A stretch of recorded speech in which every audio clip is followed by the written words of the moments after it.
They call him the definition of what you want a Yankee to be.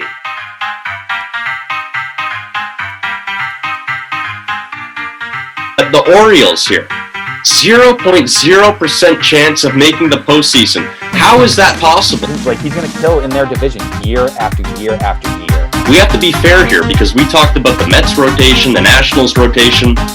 It goes both ways. To describe him, you look back at 2011 Jacoby Ellsbury, who finished second in MVP voting to Justin Verlander that year. This is like his love child. Like, this is truly how I see it.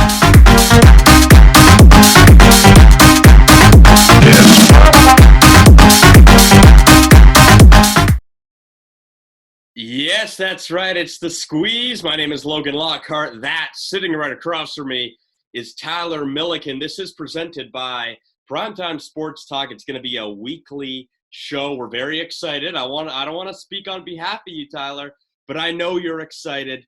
Baseball fix every week for the people, the listeners, the viewers of Primetime Sports Talk.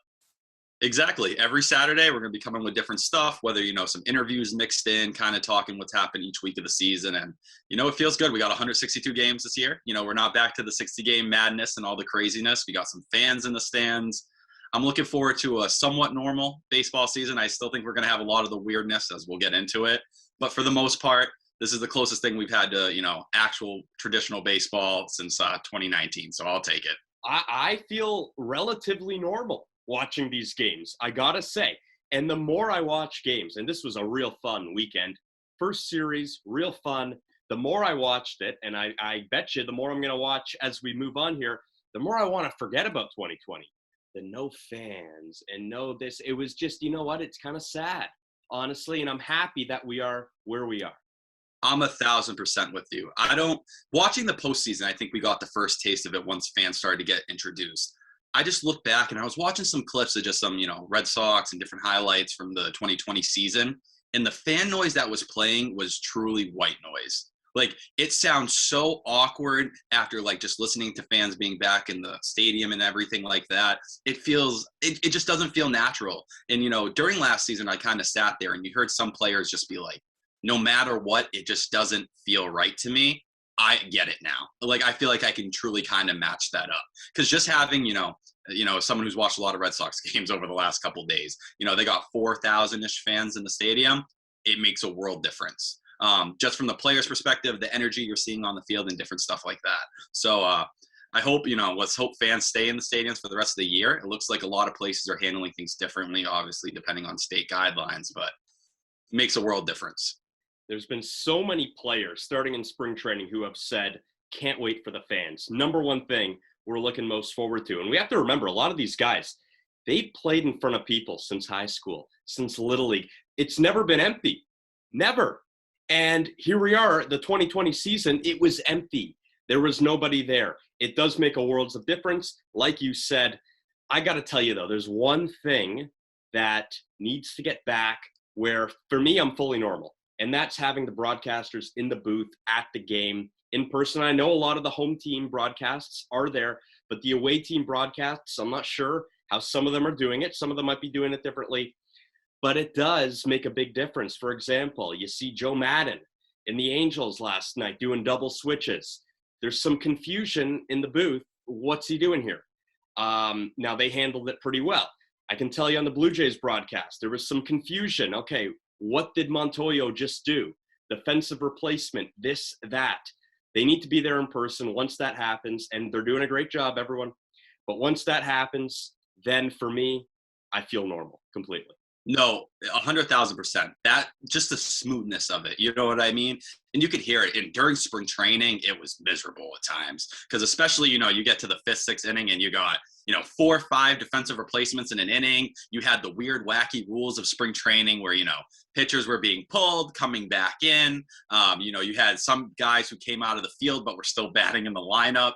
It was so awkward and trying to, especially if you're not a fan of a team or you don't watch a team religiously and you see they're kind of putting in AA and AAA guys, they didn't even know the names. And sometimes they never figured out the names of certain players. They just, number 32, number 44. And it's like, it's tough. It's just part of what it is right now. But having that ability back where, broadcasters are on the same page, players are on the same page, everybody's on the same page, That's, I feel like the last step we're really missing. But I think by the end of the season, that last step will be there. It's just kind of where we're at right now.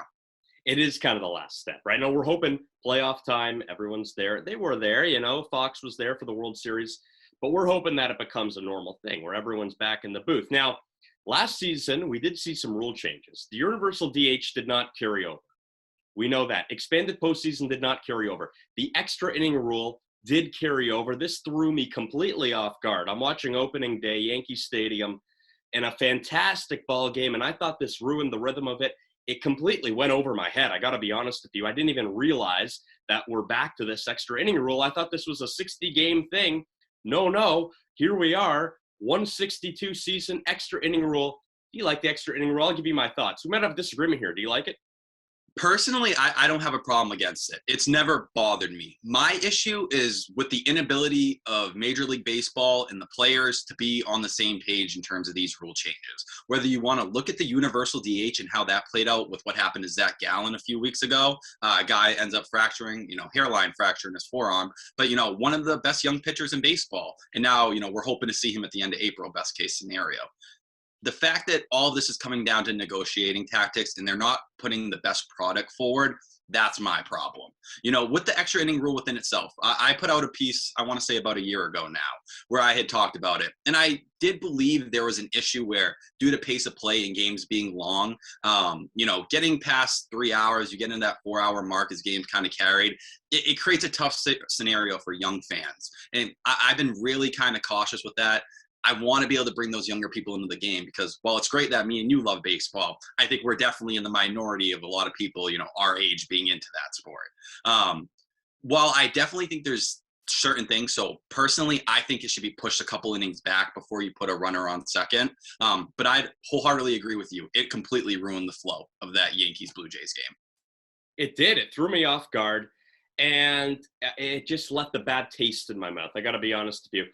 And by the way, has there ever been a Yankees-Red Sox game that hasn't been over 3 hours? Because I feel like every time those teams play, we're sometimes pushing 5 hours of those two, aren't we? And you're happy. You're happy to finish up at 4 hours sometimes. You know what I mean, with those games. And I think that's a huge part of the problems baseball's at right now, where realistically you can't ask to survive with a 4-hour game. You see even the NBA is going through it right now, how bad their regular season ratings have been. And, you watch the last 4 minutes of an NBA game, it's brutal. It's as bad as it gets. And even the NFL had some issues with that this past year where it felt like those games just really dragged at the end. But for baseball, unfortunately, that dragging sometimes feels like it goes over the course of 3 to 4 hours instead of, 2 or 3 minutes at the end of a game in terms of regulation time. But yeah, with the extra inning rule, I think it needs to be adjusted. I don't think it's a perfect science yet, but if the MLB is going to experiment and try different things, don't pick and choose your battles where you're at right now. Either dip your whole body in the water, not just a toe, because, we're heading into a new CBA. This is the time to figure stuff out. Yeah, the CBA concerns me, and I don't want to be negative here, but I'm going into opening day just a few days ago, and I'm thinking to myself, will we be here next year? 12 months from now? I'm really hoping so. I hope we're not going to go into this downward spiral of negotiating tactics and delays, and nobody's on the same page. The extra inning rule, it caught me off guard. First of all, I didn't understand why this was implemented for 162 if there's no universal DH. It's like you say, you got to go 100% or zero. You got to, right? Exactly. You can't just sit and pick and be like, oh, we're going to try and reinvent this part of the game. And then something as simple as the universal DH, which, listen, I love watching pitchers hit, but I'm in the minority. 100%. A majority of baseball fans want the universal DH. That's what it needs to be. You know what I mean? That's where the game is heading for a lot of people, including the players. Why are you sitting here over, just to kind of go back and forth over these negotiations? One side doesn't want to give it up over the other. Isn't the main purpose of this to push the sport forward so people care about the sport, so people continue to tune into the sport, so young people care about the sport? That's what it's about. But again and again under Rob Manfred, and it's really been an issue even before his time, it's more about kind of sticking it to players at certain points or kind of winning negotiations and saving face. I think we just made history. I got to be honest with you. This might be the only baseball podcast and show in the world where both hosts like seeing pitchers hit. I got to tell you, we are in the minority. People don't like us for that. Listen, you're a lot more respectful than me because you made a good point though. And it gets me thinking, if the majority of people want this, okay, that's what it should be. Let's see the extra inning rule. If the majority of people want a runner on second base, I mean, I can't see it being overwhelming. But if that's the case, here's my concern. Over a schedule of 162 games, we're going to get into June. You're going to see teams losing games because of this. And I think it's going to tick a lot of people off. I don't think this is a overwhelming rule that people say, let's bring in. I don't know. Universal DH, that's a whole nother thing. I can see that it's going to happen. But a runner on second base, do you really see this happening forever? I think there's a very real chance, just simply for the fact that baseball can't afford for the game to continue to get longer.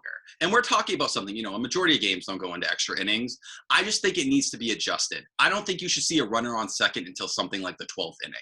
Or at that point, give it some breathing room. You should get, a little bit time of, regular baseball before you start getting drastic. Because I think anybody, you get to the 12th inning, everyone's at the point where it's like, all right, let's wrap this thing up a little bit here, right? But I agree. Those early innings, especially right after you get through the first 9, that should be typical baseball. That shouldn't be when weird things come in. Once you get to the point where, you get to a 12-inning game, you're guaranteed 4.5 hours. I think there you can bring it in. But I do think at that point, that early in extra innings, it kind of does jeopardize the game in the first 9 innings a little bit. And you know what? When you're in the 10th inning, you're not necessarily running into issues of pitching in your bullpen. Once you get to the 12th, it gets dicey.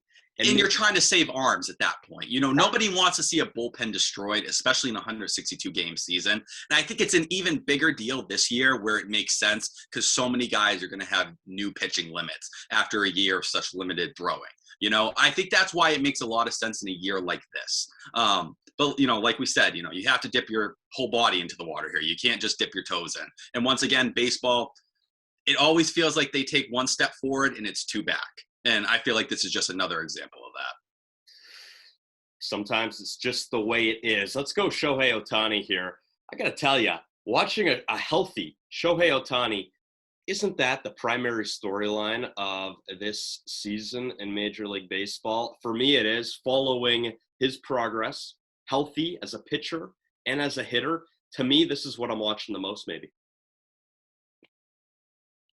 100%. And I'm looking at Shohei Ohtani and I'm like, wow, if you're looking for someone who can get baseball back on the map, to make people who don't care a damn about baseball be like, I need to watch this guy, just like people want to watch a LeBron, you know what I mean? Or they want to watch Patrick Mahomes.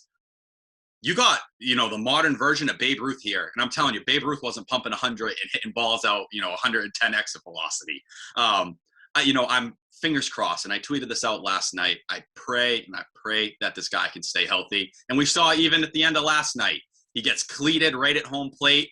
Everybody holds their breath immediately. It's like, oh, it was a good run. We had so much fun once again with this thing. But, Angels say he's okay. He was taken out simply just, he kind of ran out of gas at that point for those who watched. But I don't think there's a more interesting player in the sport right now.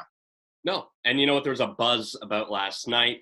I want to say great job on everyone involved to choose White Sox Angels as the first edition of Sunday Night Baseball this year.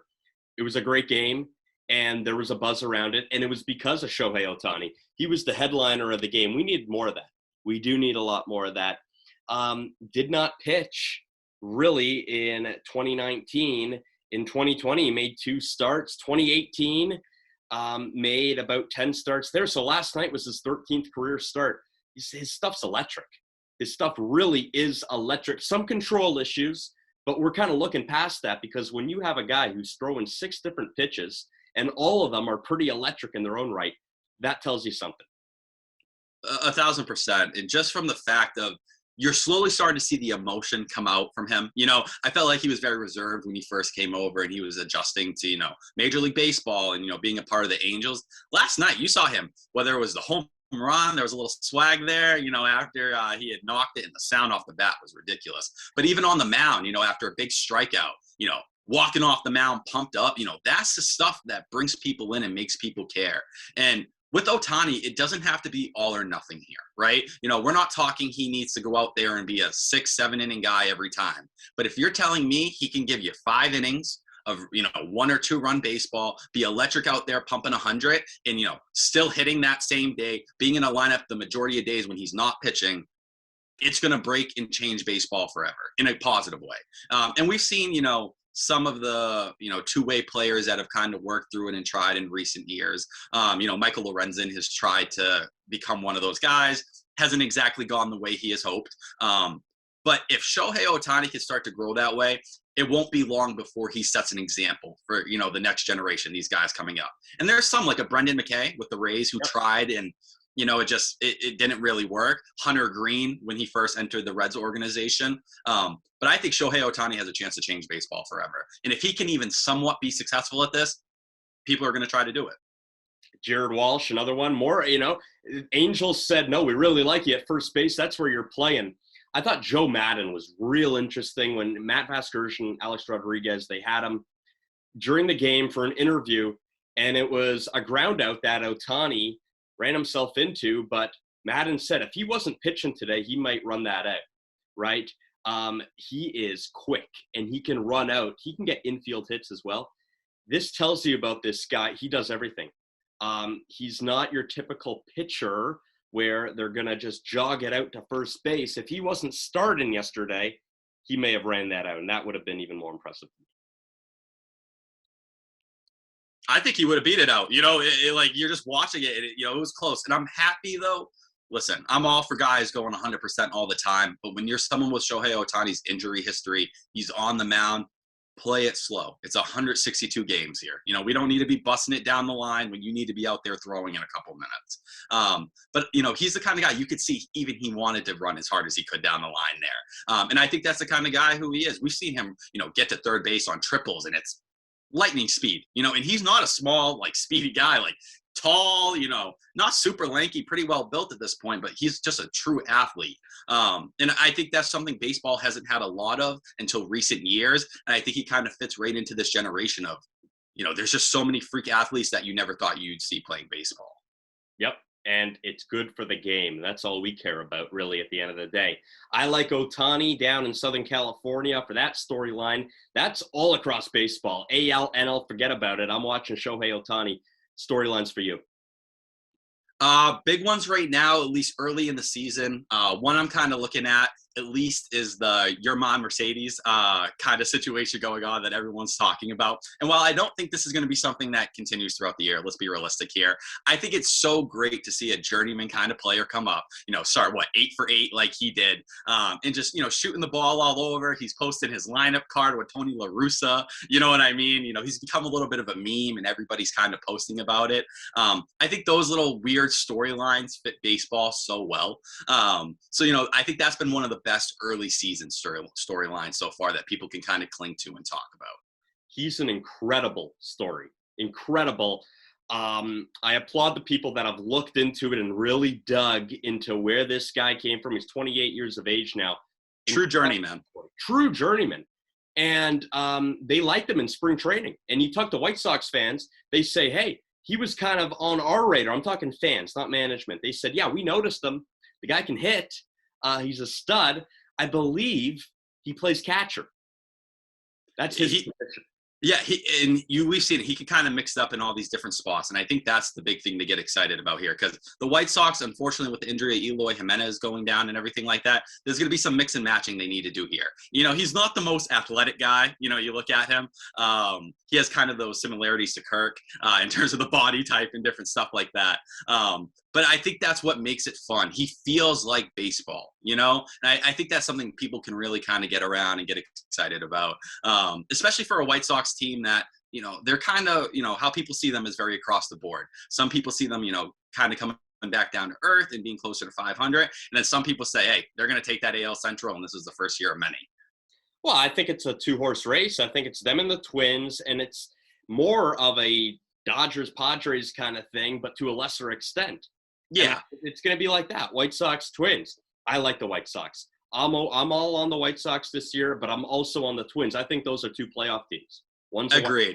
And And I think they'll kind of work each other out as the season goes along. I think I look at the Twins a little bit, and there's a little bit more experience depth there. I like their bullpen a little bit.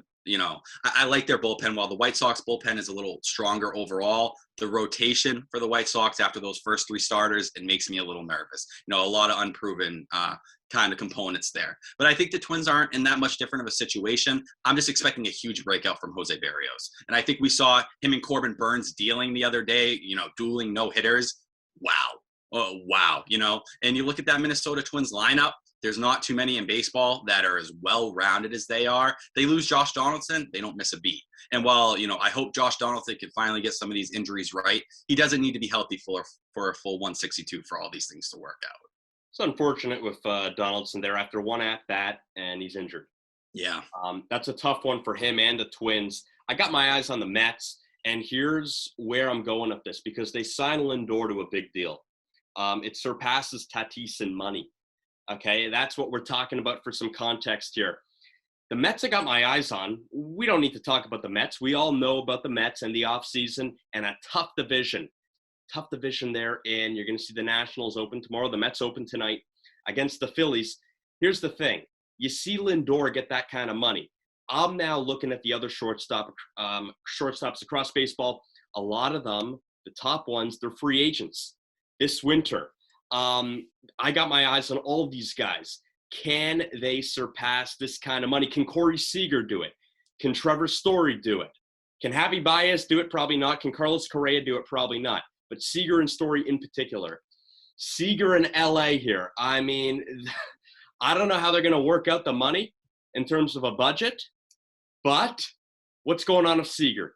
Can he become the highest paid shortstop in baseball? I 100% think he can. And you look at him, listen, whether it was last year, the World Series run, where he was, the Dodgers' best hitter through and throughout, clutch hit after clutch hit, just blasting. You look at it, it was a year in a vacuum. No one wants to get too excited, especially a guy who's had some injury concerns. But then he shows up to spring training and says, you know what? I'm going to lead spring training in home runs real quick. Not a problem, just blast after blast after blast. And you're looking at him, he's becoming one of the very best hitters in all of baseball. And while he doesn't have the defensive strengths of a Francisco Lindor or a Trevor Story, he's fine there. He gets the job done. I think I have him pegged. I think he'll be the Dodgers' best hitter this year. I think he's going to be an MVP candidate without a doubt. And I think Corey Seager, if you're looking out of that group, it'll be interesting to see how people view him long-term in terms of fitting at shortstop. That's where my kind of questions come in. Because you look at Trevor Story, and if you're looking for the all-around package, he's the best all-around package in the game at shortstop. Yep. And the thing about Seager is the health, the injuries. If he's healthy, his WAR is going to be 5, 6, I believe, every year. Book it. But it's the injuries, right? And here's where I want to go with this before we go to some award predictions. But who'd you rather have? You're building a team right now, Bellinger or Seager? Wow. All right, so let's look at this. How are we looking at the contract situations? Are we talking a single year here, or are we saying, these guys both have 5-year deals and we're just going to play it forward? Let's say they both have 5-year deals and we're going to play it forward and the money is relatively similar. I'd bet on Cody Bellinger at that point. Simply for the fact Bellinger hasn't had the same health concerns as a Corey Seager. We've seen Cody Bellinger, the versatility he brings. We've seen him, first base, center field. Boy, last year, what he was doing in center field was ridiculous. Robbing home runs and going back and forth. And this was with a bad shoulder. You know what I mean? After we all saw the little dislocation situation he had. And he still didn't miss a beat. And while Cody Bellinger, in terms of the regular season stats from year to year, has been a little up and down, it kind of resembles Mookie Betts to me in some ways of, some of the early parts of his career. But I think Cody Bellinger is going to turn into one of the elite players in this game. He's still so young and people don't realize that. I just think that overall package might bring a little bit more. But if you're talking just hitting, Corey Seager is going to mash and mash and mash consistently for years to come. It's that defensive value. I think that's kind of the difference here. And center field too. Okay, we're not talking about a corner outfield position. Center field, that's valuable. And for me, there's the difference right there. 100%. And realistically, I think Corey Seager has a little bit of that Xander Bogaerts to him, where let's be real, the second half of his career, he's probably going to be playing, third base or a left field or maybe a second base. I can't see him being at shortstop, for the, foreseeable future, long term. Cody Bellinger, you could put him in center field for the next 10 years, and I don't think you think twice about it. Exactly. And then a guy like George Springer, for example, it's like, well, you can probably see him going to the corner maybe next year, even 2022 or 2023. You can't say that for Cody Bellinger at all. Exactly. I like Bregman early on here, and I think Bregman's going to separate himself. Trout, there's no way I'm going to eliminate Mike Trout, but Bregman early on, I think if you were to bet on an MVP, I think he's going to be the odds-on favorite. I like Alex Bregman a lot, and he's gone off to a hot start, 2 bombs, and the A's, man, the Astros beat the crap out of them to open the year. It was really tough. But I like Alex Bregman. I still think somehow he's one of the most underrated players in baseball. We've seen what he's done, the last couple of years within itself, and he's dealt with some nagging injuries here and there that do make me worry a little bit. But in terms of what he brings at the plate, there's very few hitters that can do that. And, he may not be Nolan Arenado or Matt Chapman at third base, but, he's still above average and one of the better third basemen in baseball. So I don't think that's a bad pick at all. You mentioned Mike Trout there. Listen, I'm putting my chips all in on Mike Trout this year. Hearing all these people slander Mike Trout's name, it's bothered me so much. People don't realize how great Mike Trout is, and it's because, he doesn't have the postseason success. He's not outspoken or, while he is the face of the game in terms of a popularity aspect, he's not whatsoever. But what he's done at the plate from a year-to-year basis just outpaces anybody. And we're not talking, a step or two. We're talking Alex Rodriguez, we're talking, there's no one in the league who's even touching his bat. I think we see him get back to that this year. And he says he kind of found what was bothering him last year when, hold for it. He still finished 4th in the MLB in OPS, okay? So let's not act like it was a down year either. Yeah, it was a down year. His OPS was pushing 1,000. That's not a down year. I'm sorry for Mike Trout. Listen, that's a down. Hell no. Maybe. No way. Let me throw this at you. If Shohei Ohtani's healthy, 162 games, how can he not be in an MVP conversation and potentially a top 5 in voting, a guy that can potentially be a dark horse to win the whole thing? I 100% agree with you. It's just that 162 games, we haven't even seen him come close to matching really half of that. And I think that's just a huge thing to keep in mind. And I think the Angels are going to be so conservative. He's coming off a year, last year we saw them just say, we're not going to try and have him pitch anymore, at least for that year, because the control was still off. He didn't have the right time to kind of ramp up and put it together. So I think we're going to see a pretty hard cap on him pitching throughout the year. But at the plate, he's still going to be one of the better hitters in all of baseball. My guess is the Angels just end up holding him back, and they're kind of a little careful with him as the year goes along.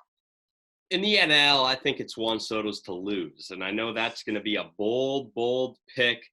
But for me, if he doesn't win it, then it means that someone has really raked out of their minds, or Jacob deGrom is going to do Clayton Kershaw stuff and win MVP. It's one of the two. I like both of those a lot. And I think the Juan Soto stuff, we're talking about a guy who, I know people throw this around and call him, Ted Williams, is this the next reincarnation? That comp isn't crazy. And it really isn't. The stuff he did last year, and it's so frustrating that he lost that early part of the season to that false negative or false positive he had with COVID testing and everything like that. Because if he had got to play the full season and fully qualified, I don't think anybody could have said anything. He was pulling a Mike Trout in terms of just almost lapping the league with how well he hit the ball. And we know Juan Soto defensively, he doesn't have, he's a little below average out there, right? We can all see it. But I think Juan Soto has a great, chance to be in that position. I think Francisco Lindor, I'm so high on the Mets. And if he's right in the middle of it right there, I think there's a great chance that he kind of just runs away and he becomes, say they win the NL East, kind of the leading pack there. But I'd flip it and tell you, I see Corey Seager having the same opportunity with the Dodgers, especially for a team that has a chance to set history for, arguably maybe the most wins ever in a baseball season. The Mets are going to have to win that division for Lindor to really be in the mix, because I look at a guy like Yelich, and I know in 2020 it was a write-off, but I don't like how many guys are being written off, and Yelich is one of them. 2018 MVP, 2019 maybe should have won MVP. I'm not going to start a debate over it, but he was really good in 2019. And in 2021, full season, Milwaukee, good team. That team can win the division. Good pitching. Look, Yelich with the Brewers, I like him maybe over Lindor and Seager here.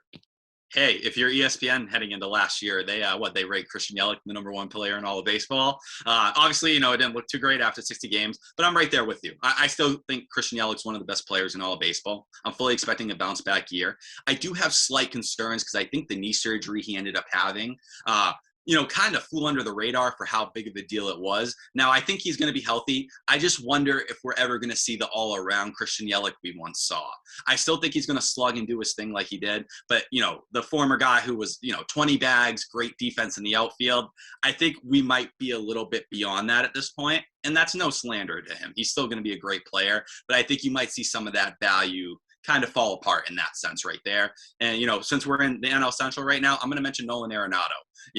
While Nolan Arenado doesn't have the offensive numbers, those top tier numbers, I think if you see the Cardinals surge and, he continues to be great defensively and we get, somewhat of a year of Nolan Arenado that's around, 325 to 30 home runs with, some of the best defense in baseball, I don't think he'll win the MVP, but I think he'll be in the conversation. In the conversation, absolutely. He'll get votes. Exactly. He'll get votes. And there's always those guys. They get votes and their names. And Arenado still, best third baseman in baseball right there on the Cardinals, kind of like the Brewers. Pretty good team. That division's pretty weak, though. If Yelich isn't the same player he was in Miami in terms of style of play and what kind of outfielder he is, he's kind of a different player. And it might benefit him in terms of an MVP conversation, I think. And that's why in 2018, that's what you saw, what he did. Exactly. And I still think there was those signs of, the athleticism, the different parts of the game he could still filter in. I just think similar to Mike Trout in some ways, where we've seen in recent years where the stolen base numbers have come down, the defense has regressed a little bit. I think Yelich is in a similar spot to that. But like you said, I at the end of the day, if you're at the plate and you're lapping people like Mike Trout has, like a Juan Soto, you're going to be in that conversation year in and year out. So I think in the AL, let's go back to the AL here, and I think the Orioles have some players who are underrated. I know you probably don't want to talk about the Orioles. No, you're hurting my feelings right now. You really, this hurts. The Red Sox start 0-3 at Fenway Park just for the second time in their long and great history. But Ryan Mountcastle, to me, this is a guy who I'm putting right in the Rookie of Year conversation in the AL. I'm big on this guy. I think he's bad. He's right in the middle of the order there in Baltimore. He's batting in the middle of Mancini and Santander. I'm really liking that whole dynamic of the Orioles. And Ryan Mountcastle, like him last year, like him going into this year for me. Rookie of the Year in the AL, Arozarena is going to be the popular pick. He's still eligible as a rookie. I like Ryan Mountcastle. I like Ryan Mountcastle. There are some concerns. I think if you dive into the batted ball data last year, there was a lot of luck. It was a very high BABIP. And I think if you look throughout Ryan Mountcastle's history, the OBP numbers have never been super high. He's not a guy who draws a ton of walks traditionally, and he swings the bat well. You're talking about a guy who's going to probably hit 285, 290 on a year-to-year basis. I think he's a really good pick. I like him. I just think the ceiling's going to come down on him a little bit. He's not going to be as productive as a hitter overall when you're talking in terms of OPS and different stuff like that. That OBP is going to hold him back a little bit. But I think you're looking at a guy, 280, 25 home runs. It's not a premier defensive profile. I think we all know that. But, a young bat, another middle of the lineup bat the Orioles badly need as they kind of piece together this rebuild. Sign me up. 285, 25 home runs. Sign me up all day. At that point, as a first baseman, I'm kind of throwing on base out the window a little bit. I'm looking at the average. I'm going, that's good enough for me. I know average isn't the greatest and tool that we use right now. 285, those power numbers, he's probably going to slug pretty well as well. Sign me up as a first baseman. Yeah. The only thing that makes me a little bit nervous at first base is we've seen a guy like CJ Cron the past couple of years who really, he's kind of, you can peg him for like 260 and, 25 to 30 home runs. He's a free agent every single year. He's not getting a lot of money on these deals. I think that's something just to be a little cautious about how the rest of the industry looks at it. But if you're talking about an Orioles team who's going to have him on cheap money, who's going to, you can peg him in to be a really solid above average first baseman, that has plenty of value in baseball. I just don't know in the grand scheme of things how much that will put him in terms of, industry-wide respect. I think he'll be seen as, an above average solid player. I think CJ Cron, by the way, I think he's going to have a good year. Yankees. I'm right there with you. Yeah, Luke Voigt's out. I think the Yankees probably could have used CJ Cron now that you think about it in hindsight. Not a big Jay Bruce guy? I like Jay Bruce. I like Jay Bruce, but he's not really a first baseman. I mean, No. now all of a sudden he's learning this position on the fly. He's a veteran guy. I kind of like my veterans to be like Brett Gardner, steady Freddie in the outfield. And you don't have to make, a defensive switch late in every single game because you're worried he's going to botch a play at first base. That's just the one position where you need some dependability. Exactly. And he does strike out. And late in the game, it's going to drive Yankees fans nuts. In the NL, for me, there's a guy to lose this Rookie of the Year award. Similar to what I said about Juan Soto of the MVP, but Brian Hayes in Pittsburgh, I think it's his to lose. Rookie of the Year. Dylan Carlson, St. Louis. This is the guy. I think he's going to be right on his tail. But I would still be shocked if Brian Hayes does not win this award. He might be the Pirates MVP this year. Okay? Forget about a rookie. He might be the guy in Pittsburgh. Yeah, we saw Brian Hayes just start the year off home run in his first at bat. You're like, boom, this is as easy as it gets, right? Like, he's already proven me right. But we saw he comes out with a wrist injury, and now there's some concern over that. That would scare me a little bit because the Pirates have no reason to push him this year to, kind of force things. And if you're looking at it from a WAR standpoint, he should have won Rookie of the Year last year. It's just the truth to it. And Devin Williams was amazing. Watching what he did, that changeup is not even one of the most lethal pitches I've ever seen in all of baseball. But yeah, I think he fits right in that mold, especially if he can stay healthy and get run. Ian Anderson with the Braves, I think, is another name that's not getting talked about enough. Looked really good yesterday. And we saw just during the World Series, or, not World Series, but their playoff run last year, sorry, Braves fans, one game short. He was so impressive in those games. Never looked overmatched in the moment. I think you're going to see a really good, solid starting season from him. And while there may be some ups and downs as the year go along with any young pitching prospect, I think his name's going to be right at the top there. And I think the Braves have, at least a number 2 or a potential ace for the next, 5-10 years. I'm with you on Ian Anderson. I think he's a bit of an under-the-radar arm for Atlanta this year, and I think their pitching is a lot better than people think. He's a big part of that. Yeah, and you know what's not getting talked about? Mike Soroka. Yeah. How is this guy already almost back? He tore his Achilles, and he's this close? Insanity. We might see him in late April, mid-April maybe. We were talking about a couple of weeks ago, see you in September. Maybe in the postseason, if the Braves are fortunate enough to get there, we'll see him then. No. We're seeing him in a couple of weeks. A good point. Can't believe Soroka's about to come back. I've never seen such a quick recovery. And we've seen things like, I think everyone remembers Marcus Stroman's ACL, and he had come back, it was I don't even remember it, but it was, well under a year.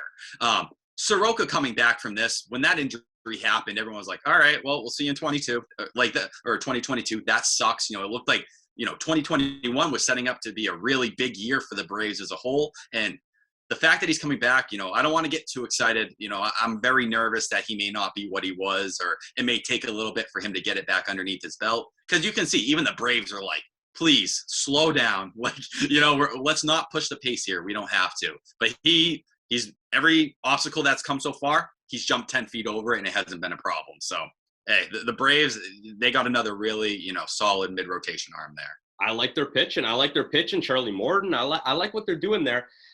There's no need to push the pace that quickly. You make a good point. Brian Hayes in Pittsburgh, no, especially them. They're in a situation, do not push the pace. This kid's a stud. I'm intrigued by comeback player of the years in each league here. Cy Youngs, we know, okay? I'll give a shout out to a couple guys here. We know about the Coles and the DeGroms and the Biebers, and whoever else you want to name in all of baseball. I think Ryu is just becoming incredibly underrated here. This is wild to me as the years go by. Now he's got a proven track record of a real reliable arm. I think, he finished, second or third in Cy Young voting last year. I like him in top 5 AL this year. I do too. And the Blue Jays need him to be that if they hope to kind of be in that conversation as the year goes along. We know towards the end of that rotation, whether part of it's some bad luck, Robbie Ross falling down the stairs, man, come on, that's the most spring training story you're ever going to hear. But what doesn't get talked about with the Blue Jays enough is some of those arms getting real close to the bigs that have the potential not only to be mainstays in the rotation, but to help in the bullpen, if they need it as the year goes along. We saw losing Kirby Yates to Tommy John surgery recently. A lot of people had that as a massive blow, but I think they'll be able to make up some of that ground there. I really like Ryu. I think he's going to continue to be there. I think another guy people don't get talked about that's following a similar path as Kentai Maeda. We saw just how nasty he was throughout the course of last season too. But yeah, we all know the typical Cy Young candidates in each league, the Garrett Coles, the Jacob deGroms, like you said. I'd kind of keep a lot of it in that area. I think you'll see Casey Mize with the Tigers. I think he's going to take a big step forward this year. And how have we not mentioned Shane Bieber? Kind of disrespectful, right? After everything he did last year too. So I think a lot of these different names are going to kind of rise, and we'll have the surprises like we do every single year too. Could see a little Giolito in there with the White Sox. They'll need him as well. If they're going to go up neck and neck at the Twins, the pitching's got to be dynamite if Maeda is going to continue doing what he's doing in Minnesota. Comeback player of the year. With Alex Smith in the NFL this past year, it was like a lock. Okay, if he plays a couple snaps, this guy's won comeback player of the year. I'm looking at the same thing in a way with Mancini in Baltimore. If this guy, you know what, he doesn't have to go full to his productivity, but if he's just a little bit like he is, a little bit, he's winning that award. 1,000%. And that his journey in the past year, I can't even imagine all the different stuff he's been through. I'm someone, I've had a lot of cancer in my family. A lot of people have, right? Like a lot of us can have a connection to that and understand it. And for him, to go from having stage 3 colon cancer, such a dark prognosis in a time where the world was so sad and things were so bad. And, he's already back. He's made it for opening day. He had a big hit on opening day. We saw the moment, him hugging Christian Vasquez at the plate, Xander Bogaerts at first base, those clips that went viral. Like you said, he doesn't have to be the normal Trey Mancini hitting 35 home runs a year. But he looks healthy to me. I think he's going to have a really good year anyways. I think he's as good of a lock as you're going to find. I think he is going to have a good year too. I'm expecting him to. Obviously, he's so strong, not just on the field, right? Very strong guy. And I think we're all rooting for him. We really are. I like Trey Mancini. I always have. And to see him come and come back from this, it's just remarkable. Good for him. Good for him. Other guys in the AL. Now, again, for me, Mancini's a lock. Absolutely. Mitch Haniger, Yoan Moncada dealt with, health concerns last year. And then Corey Kluber, who pitched, an inning in Texas last year, and now he's in the pinstripes. Kluber had some issues on Saturday. Not too bad. I thought he pitched pretty well. His breaking stuff is looking vintage Kluber, by the way. Oh, that's very painting. He was painting the corner. It was ridiculous. Another guy throwing that, Eduardo Rodriguez. And we know he missed the first turn in the rotation. All accordingly, from what Alex Cora said, he looks like he's going to start the second time around. I think the confirmation they said will come today, depending on how everything went with his last bullpen.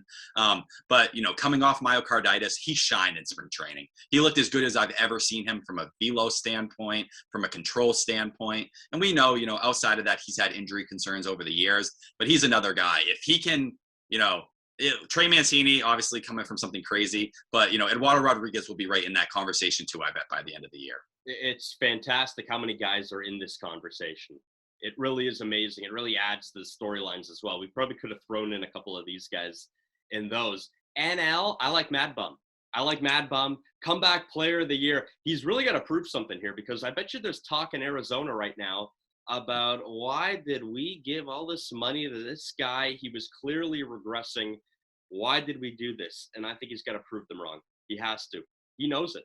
Yeah, I hope you're right. I don't think we're ever going to see, vintage Madison Bumgarner again, and, expecting that from a pitcher at his age is pretty ridiculous. But the Diamondbacks are a franchise where if you wanted to get a guy like Madison Bumgarner, who, could go chase rings if he wanted to and get even more to his collection. He's the greatest postseason pitcher of all time. He could have done that, but they paid him and they said, here, take the check, what you want, go for it. You can go do your rodeo stuff and have all the fun in the world. I like Matty Bum. I'm a little nervous still, long term. I don't know if he's going to be, that top tier talent, but another guy throwing that conversation and his former battery mate, Buster Posey, who 2 home runs to start the year. He looks great, didn't play last year, opted out. But we all know Buster Posey's kind of been on a downward slide. if he has a career year and he kind of looks like the Buster Posey of old, I think he's another guy you could see in that conversation too.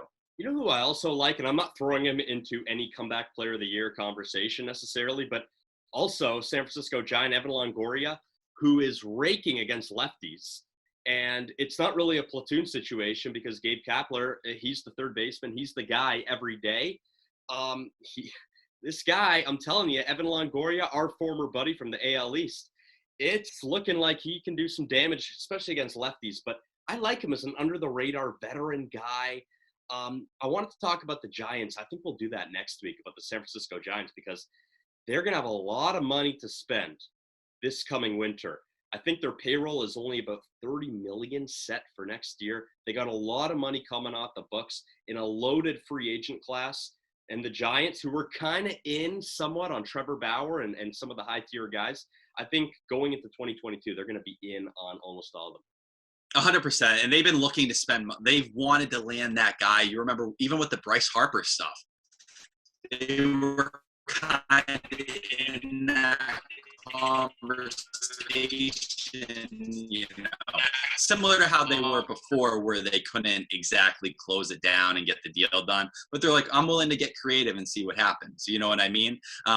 Yeah, I think they're on the verge of making that jump. We saw Mike Yastrzemski, his emergence in recent years has been ridiculous within itself.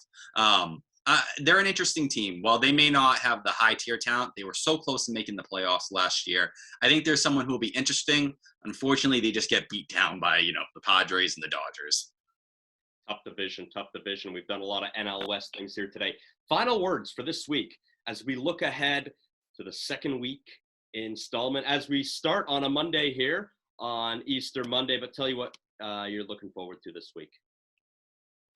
Listen, from my perspective of being a Red Sox fan, let's get a win on the board, right? I think a week from now, things are going to look a lot different for the Red Sox. My mentions have been so bad, probably for like 2 or 3 days now. I'm getting ripped apart. Definitely has been a little bit of a headache, but it's fun. I like it. It's just hard when you're like, breathe. It's 162 games. I understand. 0-3, they haven't done this since 2012. Everyone remembers the Bobby Valentine year and as ugly as it gets, right? But no one's pegging this Red Sox team to make the playoffs or win 95 games. I've never been there. Like I said, 84 to 86 wins. That's how I've kind of seen them. The Orioles played great. I think anyone who watched those games, Cedric Mullins, dude's swinging the bat as well as anybody in baseball right now. Who sees that coming? And you know what? When John Means goes out there on opening day and just throws a gem, that was as good as it gets for a guy.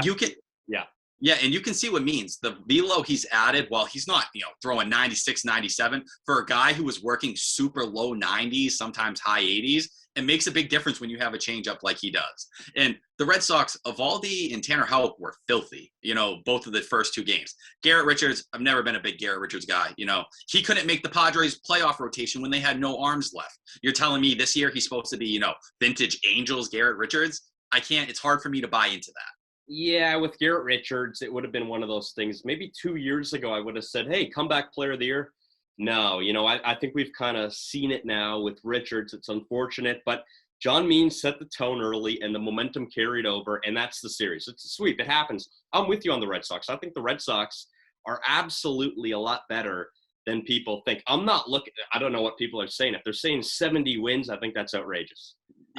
Unfortunately, that's what a lot of people are pegging them, rate, 72 to 75. And I'm like, you guys, this isn't – do you realize the floor on this team is significantly higher? If the pitching in Eovaldi and Hulk those first 2 days, if those are the positives, that lineup's going to hit. If you don't think they're going to score runs, you got a problem. That's the last thing you have to worry about here. I'll tell you this is going to be a fun summer. I'm going to get your Red Sox lowdown every week, and I love that. There's no more fascinating team in baseball almost any year than the Boston Red Sox, especially when Bobby Valentine was the manager. They were very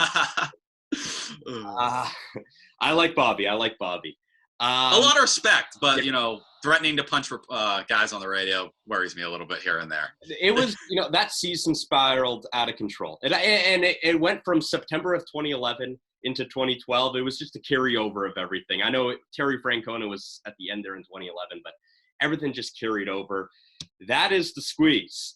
Thank you very much. However, wherever you may be listening, watching on the Primetime Sports Talk Network, it's presented by them, YouTube page, and through the audio on your podcast, wherever you may get your podcast. You can find us anywhere. Just type up The Squeeze, subscribe, rate, comment, download The Squeeze, presented by Primetime Sports Talk.